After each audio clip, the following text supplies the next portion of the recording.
হরে কৃষ্ণ, রাধে রাধে, জয় পরমারাধ্য শ্রী গুরুপাদ পদ্ম কি জয়।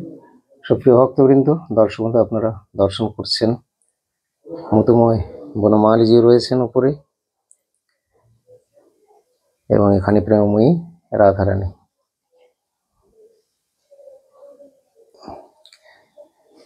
ঈশ্বরদেবনের কৃপা ভিক্ষা মুখে সপরিকর ভগবত সুখ বিধানে ব্রতী হয়ে আমরা আজকের আলোচনায় অংশগ্রহণ করছি। আজকে আমরা আলোচনা করব আসন্ন বিশেষ তিথি শ্রীল অদ্বৈত আচার্য প্রভু শুভ আবির্ভাব তিথি। আগামীকাল হচ্ছে সোমবার, আজকে রবিবার, আগামীকাল সোমবার শ্রীকৃষ্ণের বসন্ত পঞ্চমী, শ্রী সরস্বতী পূজা এবং বিষ্ণুপ্রিয়া দেবীর আবির্ভাব তিথি। এই দিন আরও বিশেষ বিশেষ রয়েছে।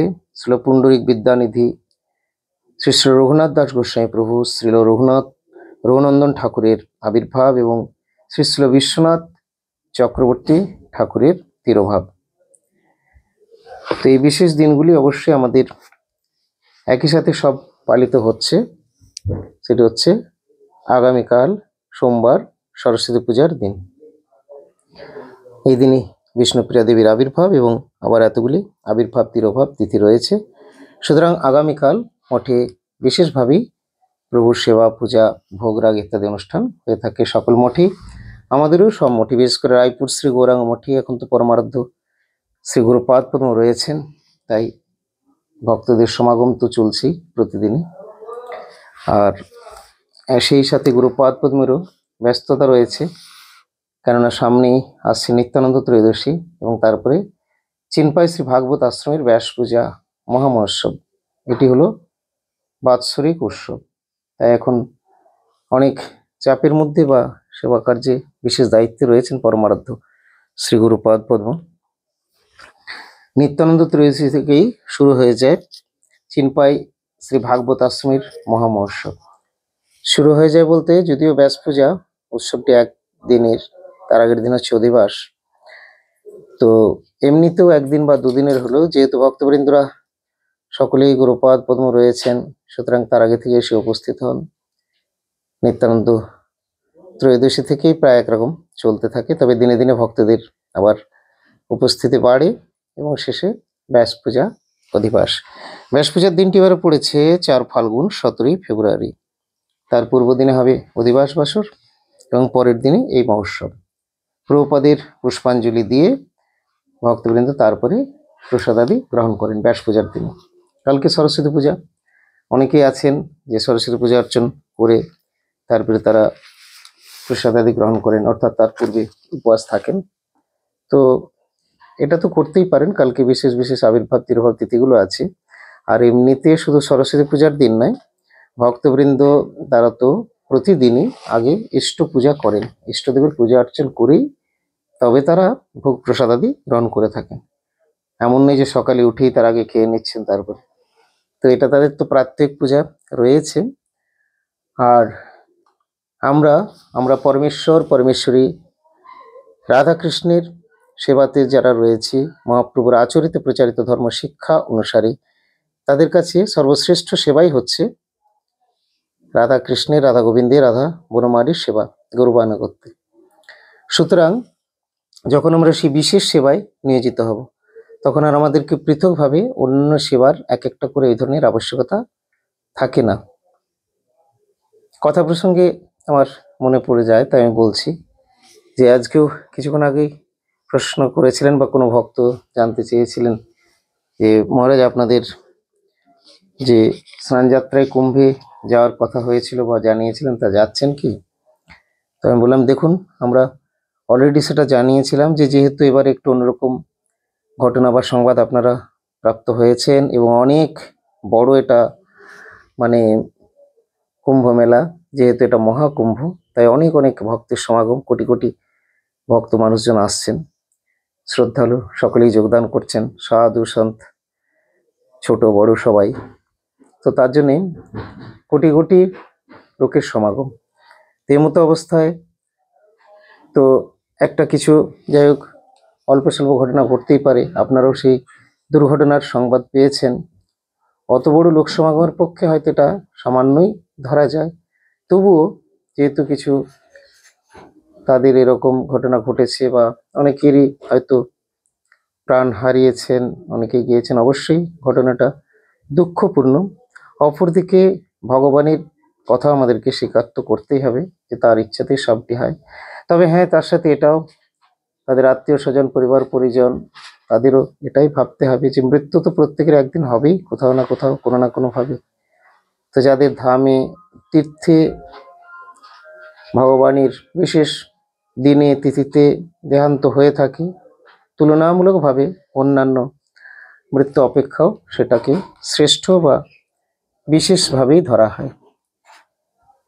আর তাছাড়া সকলেরই একসময় মৃত্যু হবে। সুতরাং আমরা প্রয়াগে গেলাম, কুম্ভে গেল, ওখানে মৃত্যু হয়ে গেল, এই ওই, এগুলো চিন্তা ভাবনা করে গতস্য শোচনা নাস্তি, এগুলো করে তাদের আত্মীয় স্বজনদের ক্ষেত্রে আমি বলবো এগুলো করে তার কিছু করা যাবে না, যা হবার তা হয়ে গেছে। এখন তাদের মঙ্গল কামনা করতে হবে। আর পরবর্তী দিনের সময়ে আমরা এই সমস্ত জিনিসগুলো মানে যা এই দর্শন ইত্যাদি যেগুলো রয়েছে, এই সমস্ত জিনিসে যদি একটু সচেতন থাকি, তাহলে কিন্তু এরকম ঘটনা সহজে ঘটবে না। শুধু সরকারই সবটা সামলে দেবেন এরকম নয়, আমাদের পাবলিকদেরকেও কিন্তু অনেক সচেতন বা সাবধান হতে হবে।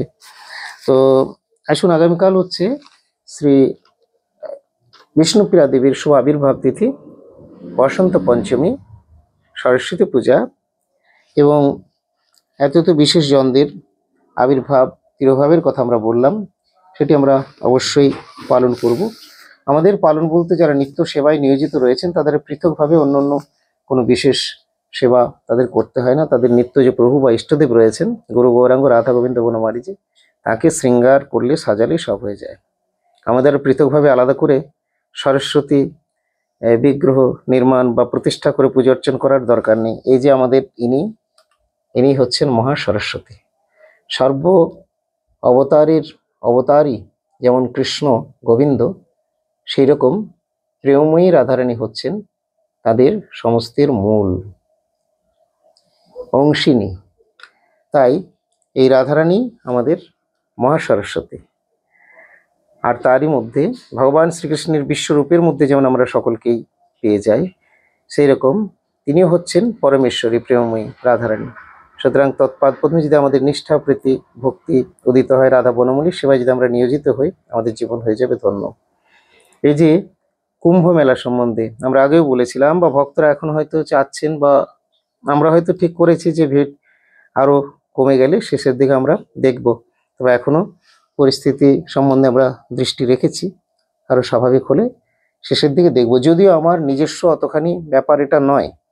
কেন নয় না, কুম্ভ যাত্রা বা কুম্ভী যে স্নান, এটা কিন্তু শ্রী গুরুপাদ পদ্ম গুরুবর্গ তারা সেইভাবে আমাদের প্রদর্শন করেননি। তাহলে কি এটা একেবারে বেকার, ফালতু, এর প্রয়োজন নেই? না, আমি সে কথা বলছি না। প্রয়োজন ইত্যাদি সবারই রয়েছে। তীর্থে তো মানুষ যায়, বহু তীর্থের ফলে সাধু সঙ্গ পায়, সাধু সঙ্গ হলে তাদের গুরু কৃষ্ণে গুরু গোবিন্দে মতি হয়, ভজনা করে জীবন হয় ধন্য। তো সেগুলো তো রয়েছে, কিন্তু যারা সৎসঙ্গ, সাধু সঙ্গ, সদ্গুরু পাদ পদ্মাশ্রয় পেয়েছেন বা তারা গুরুপদাশ্রয় করে হরিভজন করছেন, তার আর এখানে ওখানে ছুটে বেড়ানো বা যাওয়া এর প্রয়োজন থাকে না, যেহেতু শ্রী গুরু পাদ পদ্মে সমস্ত তীর্থ বিরাজমান রয়েছেন। তবে হ্যাঁ, আমরা একথা আগেও আমি বলেছি যে আমরা তো বাইরেও যাই কখনো কোনো জাগতিক জিনিস ঘোরাঘুরি দেখার জন্য বা কোনো মেলাতে। আর এছাড়া আপনারা প্রশ্নও করতে পারেন যে দেখলাম যে অনেক মহাত্মারা তো গিয়েছেন, অনেক বড় বড় মহারাজরা গিয়েছেন, বা আমাদের গৌড়িয়া মঠের বা আরো কিছু বা ইস্কনের। দেখুন, সেক্ষেত্রে প্রচারের উদ্দেশ্যে যাচ্ছেন, যে সেইখানে গেলে অনেক পাবো প্রচার এবং বিবিধ সেবায় তারা অংশগ্রহণ করছেন লোকশিক্ষার জন্য, সেটা একটা আলাদা জিনিস। তবে নিজের কোনো কিছু প্রাপ্তির জন্যে আমাদের শ্রী গুরুপাদ পদ্মাশ্রী গুরুচরণই সব বিরাজমান রয়েছেন। তাই গুরুবানুগত্যে আমরা যদি থাকি, রাধা কৃষ্ণের সেবা ঠিক হয়ে যাবে। আমরা যে যাব, সুন্দর একটা প্রসঙ্গ রয়েছে। উনি হচ্ছেন মধুসূদন বাবাজি, মধুসূদন দাস বাবাজি। তার একটা জীবনীতে বা তার সঙ্গে ভগবানের একটা লীলা কথা রয়েছে, এরকমই প্রেমময়ী রাধারানীর কৃপা বিজড়িত। তো তিনি ছিলেন সূর্যকুণ্ডবাসী, খুব বড় ভক্ত ছিলেন, নিত্যসিদ্ধ মহাত্মা। তা এক সময় সবাই যাচ্ছেন দ্বারকায়, তো তাকেও সবাই প্রস্তাব দিয়েছেন, তিনিও ইচ্ছা হয়তো করেছেন। রাধারানীর কাছে তিনি অনুমতি নিতে চাচ্ছিলেন, জিজ্ঞেস করেছেন যে সবাই তো যাচ্ছে, তাহলে কি দ্বারকায় যাব? তো ব্রজধামে পাঠকগণ এইভাবেই পরিবেশন করেন, আমি শ্রবণ করেছি। তো তখন প্রেমময়ী রাধারানী দীর্ঘ প্রতীক্ষা বা তার বারবার প্রশ্নের উত্তরে অবশ্য বলেছিলেন, দেখো যাও, তোমার ইচ্ছে হয়েছে যখন। এরকম ভাবে আমি সংক্ষেপে বলে দিই, পরবর্তী সময়ে যখন তিনি ফিরে এসেছিলেন সেই দ্বারকা থেকে, তারপরে ফিরে এসে আর সেই রাধার প্রেম পাচ্ছেন না, খুব অস্থির হচ্ছেন, ক্রন্দন করছেন, রাধারানী রাধারানী তুমি আমারই কি হলো? তখন রাধারানী আবার দৈববাণী করেছিলেন যে দেখো, তুমি তো আমাকে ছেড়ে গেলে দ্বারকায় রুক্মিণীর কাছে, সেখানেই যাও। তো এই সমস্ত লীলার যে চমৎকারিতা রয়েছে, এগুলো যারা নিম্ন পর্যায়ের অত্যন্ত কনিষ্ঠ যারা, বা যারা শুরুই করেনি ভক্তি জগতে, যারা প্রবেশই করেনি, তারা এই কথাগুলোর কি বুঝবে? তো এখানে এক একটা এরকমই লীলা রয়েছে। পরে এরপরে মধুসূদন দাস বাবাজি তিনি যখন আসলেন, পরে এত ক্রন্দন আদি করছেন, আমরা শুনেছি বা গ্রন্থে এরকম রয়েছে যে তিনি বিরহ অনলে তপ্ত হয়ে, দগ্ধ হয়ে দেহত্যাগ করেছিলেন, হারাধে হারাধে বলে। আসলে তিনি নিত্যসিদ্ধ মহাত্মা, এভাবেই তার লীলাকথা শোনা যায়। তো এখানেই জানিয়েছিলেন যে এক এক জায়গায় একটা নিষ্ঠার ব্যাপার আছে। দেখুন, এটাও আমরা কি বলি, এখানে বলি বা শুনছি আমরা যে কুম্ভ মেলা, মেলা কিন্তু মেলাটা একটা আলাদা জিনিস, কিন্তু কুম্ভ কেন হয়েছিল, কি হয়েছিল, কোত্থেকে হয়েছিল, কি তার ফল, এগুলো জানতে হলে আমরা কোথায় জানতে পারবো? এগুলো শ্রীমদ্ ভাগবত কথা যদি আমরা অনুশীলন করি, এবং কাদের কাছ থেকে শ্রবণ করতে হবে? ব্রজাগত মহাজন মহাপুরুষ যারা রয়েছেন তাদের কাছ থেকে শ্রবণ করতে হবে। আপনারা এখন ইউটিউবে চ্যানেলে হয়তো দেখছেন যে সেখানে অনেক সম্প্রদায়ের অনেক সাধু সন্ত এসেছে, খুবই ভালো কথা। কোনো যোগী হয়তো কিছু দেখিয়ে দিচ্ছে, কেউ হয়তো হাত এমনি করছে, আগুন ধরে যাচ্ছে, আপনারা বিরাট কিছু মনে করছেন, কিন্তু গুরু কৃপায় এগুলো আমাদের কাছে বিরাট কিছু মনে হয় না। যদিও সেই ক্ষমতার অধিকারে আমি বা আমরা হয়তো অনেকেই নই, কিন্তু উচ্চে বড় জিনিস আমার গুরুপাদ পদ্মের কাছে, তথা গুরুপাদ পদ্মের নয়নমণি প্রেমময়ী রাধারানীর কাছে আছে। আমরা রাধারানীর কাছে ওই সমস্ত জিনিস চাই কি চাই না?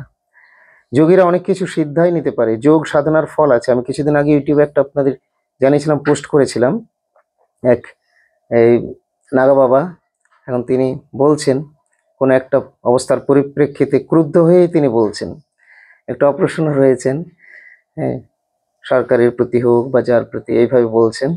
তো তিনি বলতে বলতে বললেন যে এই 2025-এর মধ্যেই কিন্তু আগুন জ্বলবে, ফেটে যাবে ভূমি, অনেক অঘটন তোমরা দেখতে পাবে। আমি মিডিয়ার সামনে জোর গলায় বলছি, আমার কথাটা তোমরা নোট করে রেখে নাও। আমি তখন শুনেছিলাম, তখন এই ঘটনাগুলো ঘটেনি, এবং তখন আমারও মনে হয়েছিল যে এনার কথাটা খুবই অহংকারপূর্ণ হয়ে যাচ্ছে। এবং অনেকগুলো কমেন্ট পড়েছিলাম, তাতে সবাই লিখেছে যে আবার কিরকম সাধু অহংকার করছে। পরবর্তী ক্ষেত্রে যখন ঘটনা ঘটলো, তখন আমার মনে পড়লো, আমি সার্চ করে খুঁজে খুঁজে আবার সেটা বের করে নিয়ে আসলাম, এবং ভালো করে 2বার 3বার 4বার আমি শুনলাম, দেখলাম হ্যাঁ, তার কথার সঙ্গে মিল আছে। তার মানেই আমি যে তার প্রতি আকৃষ্ট হয়ে গেলাম এটা কিন্তু নয়। কেন না, তার চেয়ে অনেক বড় জিনিস আমাকে আমার গুরুপাদ পদ্ম পাইয়ে দিয়েছেন। কিন্তু তাদের কাছে যে কিছুই নেই এটাও আমি বলবো না। যিনি যেভাবে ভগবানের উপাসনা আরাধনা করছেন, ভগবান তাকে সেইভাবেই ক্ষমতা দিয়ে থাকেন, তার আরাধনার ফল দিয়ে থাকেন, তপস্যার ফল দিয়ে থাকেন। যে যা চায়, যে যথামাং প্রাপ্তমিচ্ছন্তি প্রাপ্নবদ্ধ এব নান্যথা। তো সেই হিসেবে তারা এক এক রকম চাচ্ছেন। কেউ বিভিন্ন সিদ্ধাই চাচ্ছেন, আমাকে এটা দাও ওটা দাও, আমি জলে হাঁটবো, আমি আগুনে ঢুকে থাকবো, আমাকে এই সিদ্ধাই, সেগুলো দিচ্ছেন। কিন্তু যোগীদের পাওয়ার সাময়িকভাবে বেশি দেখা গেলেও একজন কৃষ্ণ ভক্তের ক্ষমতা কিন্তু কোনোভাবেই তাদের থেকে কম না। এবং সেই কথা প্রসঙ্গে মনে পড়ে যায় আমাদের পূর্বগুরু জগৎগুরু শ্রীশিল ভক্তিবিনোদ ঠাকুরের কথা। শ্রীশিল ভক্তিবিনোদ ঠাকুর তখন ব্রিটিশ পিরিয়ডে ডেপুটি ম্যাজিস্ট্রেট ছিলেন, একজন হট যোগী সন্ন্যাসী। সে কিন্তু অনেক কিছু দেখাতে পারতো। আগুন ওই মাথার জটা থেকে, চুলের থেকে আগুনের ফুলকি বেরোতো। তা একসময় সে নিজেকে ভগবান বলেই ঘোষণা করেছিল, হ্যাঁ, কোথায় যাচ্ছিস হ্রাস করতে, আমার কাছে আসবি। আমি সংক্ষেপে বলে দিই, এই ঘটনা যারা জানেন তারা তো অবশ্যই বুঝতে পারছেন যে কত বড় বাস্তব সত্য ঘটনা। পরে এই সমস্ত রিপোর্ট পেয়ে ব্রিটিশ পিরিয়ড তখন ভক্তিবিনোদ ঠাকুরের কাছে গেল যে তার দায়িত্বে পড়লো, তাকে এটার সমাধান করতে হবে। তিনি একবার গেলেন, দুবার গেলেন, অবশেষে একাধিকবার যাওয়ার পরে পরিশেষে তিনি একদিন বললেন, সমস্ত কিছু যখন তার ঠিকঠাক হয়েছে, তখন হঠাৎ ভক্তিবিনোদ ঠাকুরকে উনি চিনতে পারেননি, তখন বললেন, ইউ আর আন্ডার অ্যারেস্ট। হ্যাঁ, তখন যোগী চিন্তা করছে কি হলো, এই চারদিক থেকে তখন ফোর্স চলে আসছে, তাকে অ্যারেস্ট করেছিল। কিন্তু ভক্তিবিনোদ ঠাকুরের উপর যখন অ্যারেস্ট করে নিয়ে যায়, তখনও তার সে শক্তি প্রদর্শন করেছিল, তার গায়ে হাত দেওয়া মুশকিল ছিল, যেটা দিয়ে আগুনের স্ফুলিঙ্গ বেরোচ্ছিল। ঠাকুর ভক্তিবিনোদ ঠাকুর কৃষ্ণ ভক্ত, তো যখন সেই জটা ধরেছিলেন আগুন নিভে গিয়েছিল। সাময়িকভাবে পরবর্তী সময়ে যখন তাকে কোর্টে তোলা হবে বা আবার বিবৃতি দেওয়া হয়, কোর্ট তো সেখানে বিচারক থাকবেন, বিচারপতি, কি কি কারণে তাকে অ্যারেস্ট করা হয়েছে এদিক ওদিক সব শুনে তারপরে রায় দেওয়া হবে। তো সেই জন্য সেদিন ভক্তিবিনোদ ঠাকুরের ডাক পড়েছে। ভক্তিবিনোদ ঠাকুরের সেই ডাকে সেই দিনে যখন যাবেন, তখন সেই যোগী কিন্তু ভক্তিবিনোদ ঠাকুরকে অসুস্থ করে দিয়েছে। দেখুন, এখানে এই সিদ্ধান্তগুলো মনে রাখতে হবে। একজন যোগী কিন্তু একজন কৃষ্ণ ভক্তকে সাময়িকভাবে পরাস্ত করতেই পারে, সেখানে কিন্তু কৃষ্ণ ভক্ত দেখা যাচ্ছে যে কম পাওয়ারফুল, এরকম সাময়িকভাবে মনে হচ্ছে। কিন্তু যখন সেই 11th আওয়ারে ভক্তিবিনোদ ঠাকুর যখন যেতে পারছেন না, তখন তার খুব আফসোস হচ্ছে যে আমি একটা ভণ্ড পাষণ্ডকে ধরলাম, কিন্তু তাকে আমি তোমার কাছে এখনো তাকে আমি সাজা দিতে পারবো না। কেন না, আমি তো যেতেই পারছি না, ওটা গিয়ে বিবৃতি দেওয়ার ক্ষমতাই নেই, শরীর এত অসুস্থ, উঠতে পারছি না। আমরা শ্রী পত্রিকাতেও পড়েছি এবং পরমারাধ্য শ্রী গুরুপাদ পদ্মে শ্রীমুখে শুনেছি, ভক্তিবিনোদ ঠাকুর শরণাগতের মূর্ত বিগ্রহ, তখন রূপপাদ পদ্মে শরণাগত হলেন, ইষ্টদেবের কৃপা ভিক্ষা। তো যেই না তিনি শরণাগত, প্রভু যেন তাকে পুরো শক্তি সঞ্চার করে একবারে বলিয়ান করে দিলেন। ভক্তিবিনোদ ঠাকুর আবার মুহূর্তের মধ্যে সুস্থ হয়ে গিয়ে উঠে তারপরে আবার কোর্টে গেলেন এবং সেখানে যথাযথ বিবৃতি দেওয়ার পরে তার জেল হাজত বাস হয়েছিল, সশ্রম কারাদণ্ড হয়েছিল, তার মস্তক মণ্ডন করে দিয়েছিল, মস্তক মুন্ডন করে সেই ভণ্ড যোগী বলে তাকে ঘোষণা করা হয়েছিল। তো এরকম ঘটনা রয়েছে। তো এখন যাই হোক না কেন, প্রথমের অবস্থায় যেটা যোগী দেখাচ্ছিল সেটা প্রথম থেকে তার ভণ্ড নয়, তার তো কিছু সিদ্ধাই ছিল বলেই সে পেয়েছে, নইলে চুল থেকে আগুন বের করে দেয় ইত্যাদি, এগুলো হয় কি করে। তো আমার বক্তব্য আজকে এখানে, এইরকম কারো কোনো কিছু দেখলে আমরা সেগুলোর প্রতি আকৃষ্ট বা প্রলুব্ধ হব না, এবং এগুলো ভক্তি জগতের ক্ষেত্রে অত্যন্ত সামান্য বা ছোটখাটো। তাই শ্রী চৈতন্য মহাপ্রভু কলিযুগ পাবনবতের স্বয়ং ভগবান শ্রীকৃষ্ণ চৈতন্য দেব গৌর হরি শচীর দুলাল, তিনি নিজে আচরণ করেই জানিয়েছিলেন আর আমাদেরকে বলেছিলেন, আমরা অন্য কিছু বাসনাই করব না। আমরা যোগ যাগ এটা সেটা এই সমস্ত লোভ লালসা, প্রভু এই দাও ওই দাও না, কিচ্ছু বাসনা প্রার্থনা করবো না, আমরা শুধু ভক্তি চাইবো। ন ধনং ন জনং ন সুন্দরী কবিতাং বা জগদীশ কাময় মম জন্মনি জন্মনীশ্বর ভবতাৎ ভক্তি রহিত কীর্তই। তো এটাই আমাদের যেন জন্ম জন্ম প্রার্থনা হয়, আমি অন্য কিছু চাই না। তাই যারা প্রকৃত মঙ্গল, নিত্য কল্যাণ চান, তারা কোনো যোগ জাগ টুকটাকের দিকে সেদিকে না ধাবিত হয়ে, সেদিকে না আকৃষ্ট হয়ে আপনারা মূল জিনিসকে ধরে রাখুন। সবার মূল হচ্ছেন প্রেমময়ী রাধারানী। বলুন জয় রাধা রানী কি জয়। সবার মূল কেন না, কৃষ্ণ যার জন্য ধাবিত হয়, যার পশ্চাৎ ধাবিত হয়, তিনি হচ্ছেন শ্রী রাধিকা। ব্রজে শুধু রাধে রাধে বলে, জয় রাধে শ্রী রাধে। আর রাধা কৃষ্ণের সম্পর্কে, গুরু গৌরাঙ্গের সম্পর্কে জগৎকে দেখুন এবং সেইভাবে চলুন। চিত্তবৃত্তি মন প্রাণ রাখুন গুরু গৌরাঙ্গ রাধা গোবিন্দ বনমালীজির চরণে। তাহলে আর আপনার মতো সুখী, আপনার মতো বলিয়ান, আপনার মতো নির্ভীক আর কে হবে না। তো যে কথা বলছিলাম যে হ্যাঁ, কুম্ভে যাওয়ার কথা, ঠিক আছে, দেখা যাক। এখন শেষের সময়ে আর না হলেও ভক্তবৃন্দ অনেকেই যারা আমাকে নাম লিখিয়েছিলেন বা কিছু জমা করেছিলেন, যারা এখনো ফেরত নেননি, তাদের কথা চিন্তা করে অবশ্যই আমাকে একটা প্রোগ্রাম রাখতে হবে। তবে শ্রী গুরুপাদ পদ্মের যখন সুশীতল সুপ্রসন্ন কৃপা নির্দেশ পাবো, তখনই আমি তার আয়োজন করব, তৎপূর্বে নয়। তো এখন আমাদের সামনে ব্যাস পূজা আছে। ব্যাস পূজা, তার আগে নিত্যান্ত্রয়সীর কথা বললাম। নিত্যান্ত্রয়সী ব্যাস পূজাতে আপনারা সকলে অংশগ্রহণ করবেন। ব্যাস পূজার তো মহামহোৎসব, তাই এটাতে অবশ্যই অংশগ্রহণ করতে হবে। যারা দূর দূরান্তে রয়েছেন তারা অনলাইনের মাধ্যমে আমাদের উৎসব অনুষ্ঠান দর্শন করবেন, গুরুগৃহে উৎসব অনুষ্ঠান। তাই সেই উৎসব অনুষ্ঠানে সামর্থ্য থাকলে দূরেও যারা রয়েছেন তাদেরকেও সেবানুকূল্য ইত্যাদি পাঠিয়ে অংশগ্রহণ করতে হয় না। আমার জন্য বলছি না, আপনারা মঠ কর্তৃপক্ষকে যেখানে হোক, যেভাবেই হোক, অথবা এখানে না থাকলেও যেখানে ব্যাস পূজা গুরু পূজা হয়ে থাকে বা যে কোনো মন্দিরে ভগবত গৃহে কিন্তু আপনারা ভগবানের সেবানুকূল্য অর্পণ করবেন। শুধু হাত গুটিয়ে সেবায় কার্পণ্য করলে ভগবানের কৃপা তো এইভাবে হয় না। যাদের নেই কিছু, যাদের থাকে না, তারা যদি শুধু একটু চোখের জল দেয়, অন্তর থেকে প্রার্থনা জানায়, একটা প্রণাম করে, তাতেও ভগবান প্রসন্ন হয়ে যান। কিন্তু যাদের রয়েছে তারা যদি এই সমস্ত সেবাতে না লাগিয়ে শুধু প্রণাম করেন, তাহলে ভগবানও হাসেন মনে মনে, আর ভগবানের কৃপাটাই বা সেটা কিভাবে বর্ষিত হবে। তো আমাদের শ্রী ব্যাস পূজা মহামহোৎসব প্রায় 8-9 হাজার 10 হাজার এরকম হয়তো ভক্ত সমাগম দিনে দিনে হচ্ছে, বেড়েই যায় বহুজন। মানুষ চিন্তা ভাবনা করতে পারবে না কে কোথা থেকে কিভাবে উৎসব, এত বড় উৎসবের আয়োজন করে থাকে। গুরুপাদ পদ্মের কৃপা, ভক্তরা স্বতঃস্ফূর্তভাবে সেবাতে অংশগ্রহণ করেন। চাইলে আপনিও অংশগ্রহণ করতে পারেন। আমাদের মঠ থেকে কারো কাছে পৃথকভাবে কোনো কিছু চাওয়া বা বলা হয় না। ভালো থাকুন সকালে। আজকের মতো এখানে আমি বিরতি দিচ্ছি। দেখা হবে আবার পরবর্তী পোস্টে। তার আগে বলবো, যারা এখন আমাদের চ্যানেলটি সাবস্ক্রাইব করেনি তারা চ্যানেল সাবস্ক্রাইব করে আমাদের সঙ্গে থাকুন, আর নিয়মিত দেখতে থাকুন আমাদের পারমার্থিক দিব্য মধুর প্রসঙ্গগুলি। জয় শ্রী গুরুপাদ পদ্ম কি জয়। জয় প্রভু জি কি জয়। শিল প্রভুপাদ কি জয়। জয় শ্রীমান মহাপ্রভু কি জয়। জয় শ্রী শ্রী রাধা গোবিন্দ বনমালী জিউ কি জয়। জয় শ্রী ভক্তি বিজয় নাম হট্টু কি জয়। অনন্ত ভক্ত বৈষ্ণব বৃন্দ কি জয়। কলিযুগ ধর্ম শ্রী হরিনাম সংকীর্তন কি জয়। নিতাই গৌর প্রেমানন্দে হরি হরি बोल। রাধে রাধে।